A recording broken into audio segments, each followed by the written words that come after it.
I know. Insurance is something that's extremely boring to be able to talk about in a video, but it is extremely important for you in real estate because when you're looking to buy a home, you need to understand part of the coverages, what you should do, because as part of the process, more than likely, it's required that you are going to have to get homeowners insurance. So in this video, I'm going to talk to you about some tips with getting homeowners insurance in Michigan. Also, I'm going to be talking about homeowners, condo policy, as well as a rental dwelling. So if you're an investor, condo unit owner, or just a regular homeowner, I will be able to explain all of these to you. And be sure to stick around to the end because I'm gonna talk with you about the biggest ripoff in insurance. So I don't want you to make this huge mistake, so be sure to hear that last point at the very end. And we're gonna get started with this next episode of Lansing Michigan Life right now.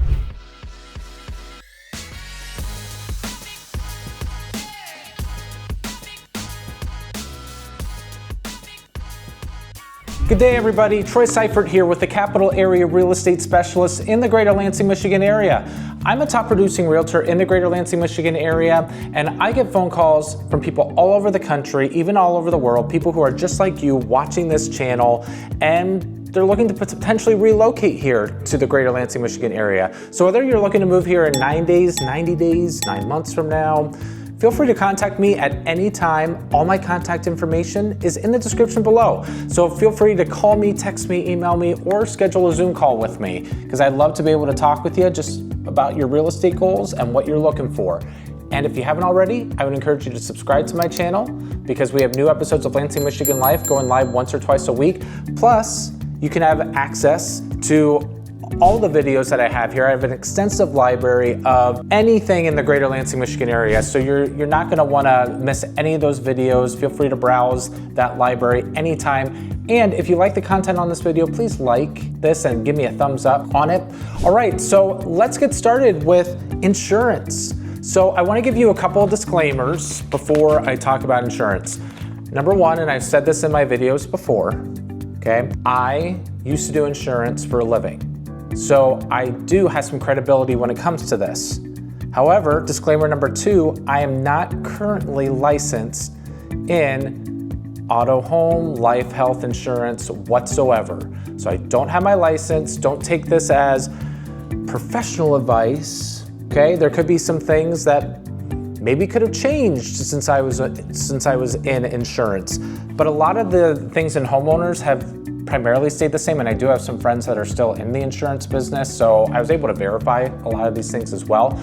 But I want you to know, I'm not just a Joe Schmo off the street just trying to explain to you about insurance. This is something that I did for 7 years. I explained coverages to people. So some tips that I want to talk about before I get into the coverages. Some tips when it comes to looking for homeowners insurance, because you're gonna have to get it if you have a mortgage. If you pay cash, it's optional, but you really should do it. And if you're somebody who's an investor and you're paying for a rental dwelling, which would be for renters to live in there, it is optional, but it's still a good coverage for you to have. So the first tip I'll tell you is, number one, try to get with an insurance broker that represents lots of different companies, because then they can kind of shop around the different types of companies and their quotes. So in that regard, you can potentially get the best price for that. So I have a contact who works at a brokerage who might be able to help you out, so you can feel free to contact me for that. Number two, I want to tell you, get with somebody who's going to explain the coverages to you. So last time I checked, even like companies like Progressive, even Geico, if you do your auto insurance with them, you can get your homeowners insurance with them. Some of them have stayed away from the area. So you're gonna need to start looking for something. But if you go online to some of these online places, they're not gonna explain the coverages to you. And all you're gonna do is you're gonna click boxes, you're gonna get your quote, you're gonna see what's the cheapest price, and you're gonna move on. And that's one of the biggest mistakes that you can make with insurance, especially with homeowners. You need to have somebody who is going to explain your coverages to you. And again, the contacts that I have, they explain coverages, they work for a brokerage office, they do this all the time, each and every day. So definitely get with a professional. Third tip I will give you is definitely bundle your homeowners insurance that you're gonna get with your auto insurance. So if someone's gonna quote homeowners insurance with you, also have them quote your auto insurance. If you're coming from a different state, I'm just preparing you. Auto insurance is 90% more likely that your auto insurance is gonna go up here in Michigan because we're in the top 3 highest states for auto insurance. If you want to find out more about auto insurance, feel free to look at my video, Going Broke in Lansing. That's going to give you more detailed information about auto insurance. I think that that's something that's important for you to be able to take a look at, because it does explain auto insurance coverages and why rates are so high in the state of Michigan. But again, if you bundle with home and auto, then you get discounts on both. So just some food for thought there as well. Those are the initial tips I want to give you before I get into each of these policies. The first one is going to be the more common one for you who are watching here, and it's going to be a homeowner's policy. And with homeowners, what I want to share with you when getting a homeowner's insurance policy quote, like in our area, it's around on average $2,000 a year. A lot of that's going to depend on the size of your home, the age of your home as well. So the one thing I just want you to be aware of is that it can fluctuate, go down a little bit, or it could be higher than that. But for some of you who live in states where there's hurricanes and there's more natural disasters that can happen, it sounds kind of cheap, right? It's not bad. Homeowners insurance has gone up quite a bit in the last 5 years since COVID. There have been several claims that have happened. There's been some storms that have happened in Michigan with hail damage, so people have gotten new roofs, new siding. So $2,000 a year, it is actually quite higher than the average of it being around $1,300 to $1,500 a year, just as a heads up. So, but around $2,000 a year on average for your homeowner's insurance. Your homeowner's insurance is going to cover things like if you had a fire, wind, hail, someone stole something in your house, if there was a power outage, if there was a plumbing pipe burst, like a sudden pipe burst. It couldn't just be, hey, we left our pipes in our basement with condensation and it just started dripping over time. Like that's not, it has to be something that's sudden with insurance. What isn't covered in homeowner's insurance, which a lot of people make assumptions like, oh yeah, it probably is, but it's really not. Doesn't cover earthquake, doesn't cover flood. That's a big one. A lot of people think like, oh, my basement floods, it's covered. It's not. Mold is another one. Or a common one is backup of sewer and drain, which is something I'm gonna get into later on. But backup of sewer and drain would be like if sewage were to back up in your sewer main, if you have public water or public sewer, and it was to get into your basement and there was just a backup and water got in there. That's the more common thing that happens. So that's not included unless you add it. Okay, and there's ways that you can add some coverage for some of these things. So when you get a homeowner's policy, it's gonna cover your house if there was a total loss. So they're gonna value your house. You're gonna get with an insurance agent and they're gonna ask you all these specifications. And then they're gonna come up with a replacement value. And then depending on that replacement value, what they will do is all the other coverages will be based off of that replacement value. So if you had $500,000 to replace your house, that was your replacement cost coverage. Then you have detached structures. So if you have like a detached garage, pole barn, if you're out in the country, you would have coverage for that. Certain companies might give 10 to 20% of that replacement cost coverage towards coverage for that detached structure. And then you would also have coverage for your personal property. Sometimes that's an automatic number of 75% of the replacement cost. So you would have like maybe $400,000 to go towards all your personal property. And then you would have a deductible. And deductibles over time have gone up significantly too, because there have been a number of claims. Like when I was in insurance, you would have several policies that would only have like a $500 deductible. Then it started going up to $1,000. Now what they're doing is they're doing like 0.5% of what your replacement cost coverage would be. So 0.5% on $500,000 would be like a $2,500 deductible. And the deductible is what you have to pay first before the claim even happens. And insurance companies are doing this because they want you to make a claim for catastrophic circumstances, not just continue to make all of these claims, several claims. That's not what they want. They want you to make it for the really catastrophic claims. So they have raised the amount of out-of-pocket expense that you would have to pay first before the insurance coverage would factor in. So when you are getting a policy, here's the thing. With the companies too, like cheaper isn't always better, because you could get a cheaper policy somewhere, but what you have to pay attention to is if a place has replacement cost coverage or actual cash value, okay? There's two totally different things. Replacement cost would be like the insurance company would replace whatever item you might have or might rebuild the structure to the way that it was, okay?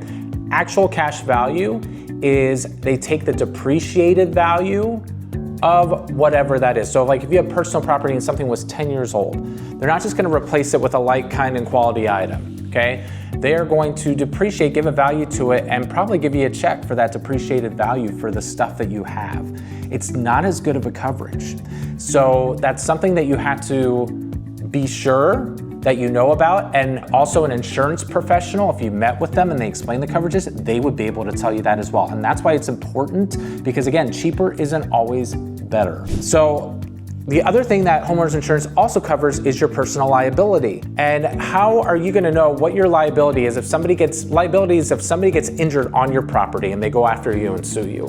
How are you gonna know what your worth is if somebody doesn't talk to you about it? Again, that's why you gotta get with an insurance professional to have them hear what your worth is and then be able to give you the adequate coverage that you need. The other thing you have to be aware of is, like I talked to you about deductibles, right? Well, there's been a lot of wind hail claims in Michigan, so they're gonna have a separate deductible for wind hail damage. A lot of insurance companies are doing this. So you have to be aware of that, because you could have, a wind claim and you're thinking, oh, my deductible, 0.5% of this, if it's at 500,000, 2,500. No, you might have a deductible of $5,000 for wind hail damage. They're making those deductibles higher.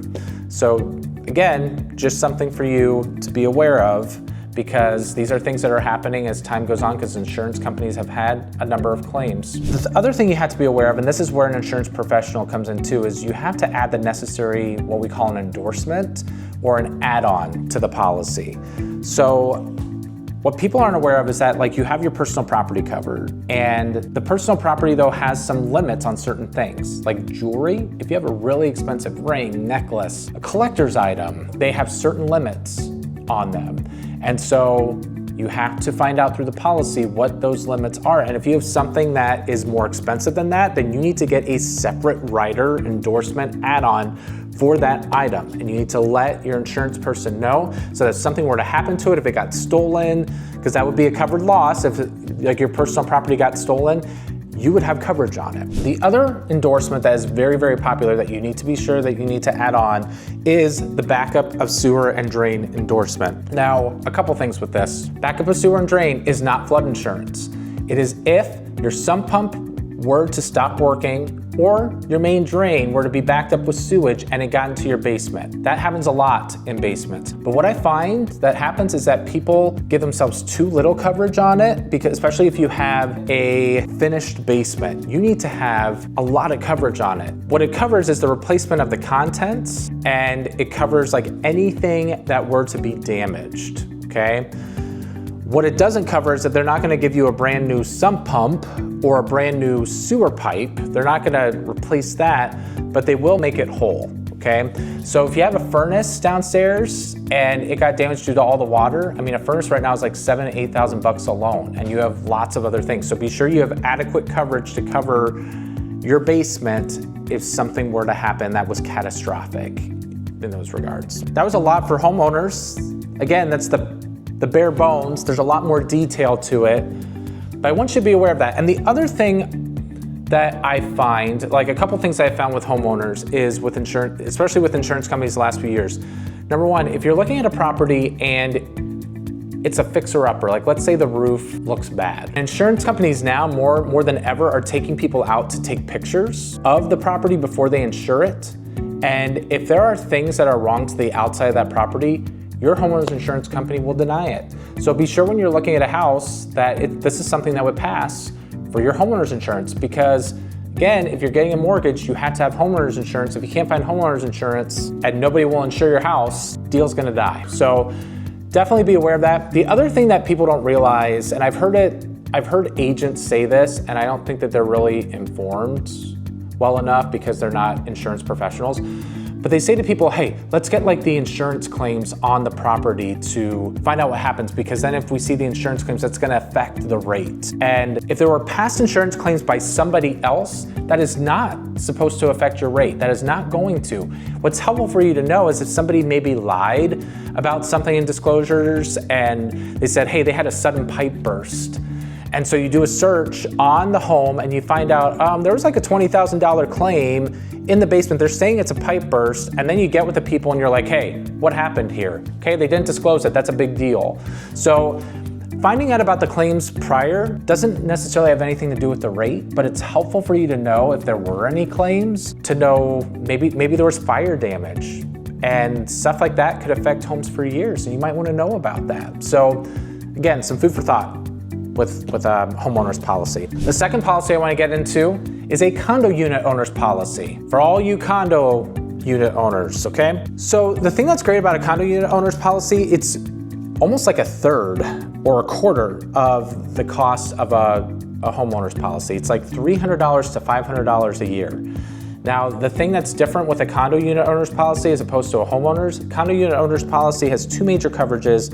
One of them is building property, which is going to cover everything inside your condo from the paint in. So it will cover, building property would cover appliances, cabinetry, cover flooring. It would also cover your central air even though it's outside. It would cover your furnace. So again, for condo owners, if you look in their bylaws, this is stuff that is the responsibility of the condo unit owners. But if you're in a condo, you're likely paying monthly like condo association fees, and those association fees are going towards a roof, towards siding. So that's why the condo policy is a lot less, because there's a lot less claims, because you don't have to deal with the outside stuff with this policy. The association takes care of it. So when you are looking at a condo, the thing you have to keep in mind, you could have association dues of $300 to $400 a month, but keep in mind that your condo policy is going to be significantly cheaper than what a homeowner's policy would be. So factor that into your savings. The one thing that you do have to be aware of with the condo policy is that some associations cover windows, some do not. Some cover decks, some do not. So when you're looking for your building property coverage of how much you should have, you need to know that information. You need to know what is covered through the condo association and what is not, so that you can give your insurance agent an accurate number. The other thing that's included too is personal property, which is your stuff. You can get a backup of sewer and drain endorsement on there. There's other endorsements that you can get, like the personal articles policy, you can get that as well. The big thing with a condo policy is this, is that if the fees do not include exterior maintenance, then you're more than likely gonna get a homeowner's insurance policy. If exterior maintenance is included, then you're gonna get the condo policy and you're gonna have the cheaper rate. The higher the amount for building property that you need, like let's say you have high-end stuff, or the amount of personal property that you have, the higher it goes, the higher your rate will obviously go as well. Okay, so for all you condo unit owners, that's just some food for thought for you. It has the same covered losses for the most part as well as what a homeowner's policy does. So that's why this is so much shorter, because a lot of the concepts are the same. The third thing is for you investors, if you're looking to find an investment property, okay, you're gonna wanna look into a rental dwelling policy. A rental dwelling policy are for landlords who have tenants living in them. On average in our area, it's around $1,500 to $2,000 a year. It covers the landlord's own personal property, not the tenants. That's the one thing you have to keep in mind. You'll have a personal property coverage, but like let's say the landlord has cleaning supplies or lawn care items or other things that they always keep at the house, that's what's included, not the tenant stuff. The tenants are gonna need to have a renter's insurance policy. So just to let you know, having that is going to be key. Also, the rental dwelling is going to cover liability. If your tenant, for some reason, got severely injured at their property due to some negligence of you, then they can go after you for liability. So the liability on there is crucial. Even though the renters, they can have liability on themselves through their renter's insurance policy. The one thing that landlords have to keep in mind is that if your rental unit is vacant for 30 to 60 days, and it differs between insurance companies, so you have to kind of find out what the days are. If it's vacant for 30 to 60 days, your claim could be denied because they have to be occupied for a certain period of time. So be sure that you keep the leases going with new tenants as well. So that's the major thing about rental dwellings.